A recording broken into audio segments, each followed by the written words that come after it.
আসসালামু আলাইকুম আদাব। হেরিটেজ স্কুল অ্যান্ড কলেজের পক্ষ থেকে সকল শিক্ষার্থীকে জানাচ্ছি স্বাগতম এবং শুভেচ্ছা। আজকে আমরা চতুর্থ শ্রেণীর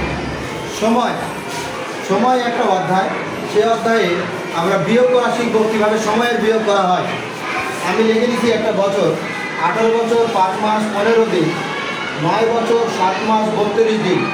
আমরা বিয়োগ করা শিখব, কীভাবে বিয়োগটা করতে হয়। সুপ্রিয় শিক্ষার্থী, আপনারা দেখেন এখানে আছে 15 দিন, এখানে আছে 32 দিন। এটা আমাদের বিয়োগ করা সম্ভব না, কারণ ছোট সংখ্যা থেকে বড় সংখ্যা বিয়োগ করা যাবে না। সেক্ষেত্রে এখান থেকে আমরা 1 মাস নিয়ে নেব। এই 1 মাস যদি আমি নিই, 1 মাস মানে হচ্ছে আমাদের 30 দিন। তাহলে মোট কোয়ান্টিটিটা আমার দাঁড়াইলে হচ্ছে 45 দিন। তখন আমার 45 দিন থেকে আমি 32 বাদ দিয়ে দেবো। তাহলে 32 যদি বাদ দিয়ে আমার হয় 3 আর 1, তাহলে এখানে আমরা আবার 13 দিন।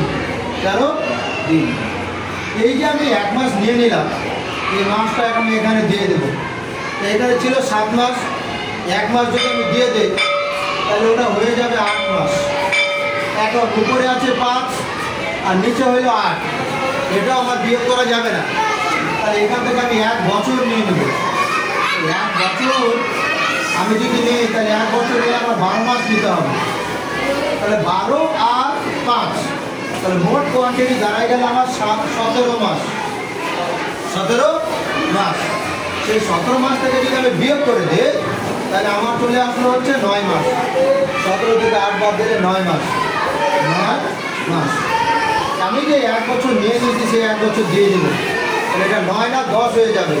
তাহলে এখন 18 থেকে আমাকে 10 বাদ দিয়ে দিতে হবে। তাহলে এটা হয়ে যাবে 8 বছর। কয় বছর হবে?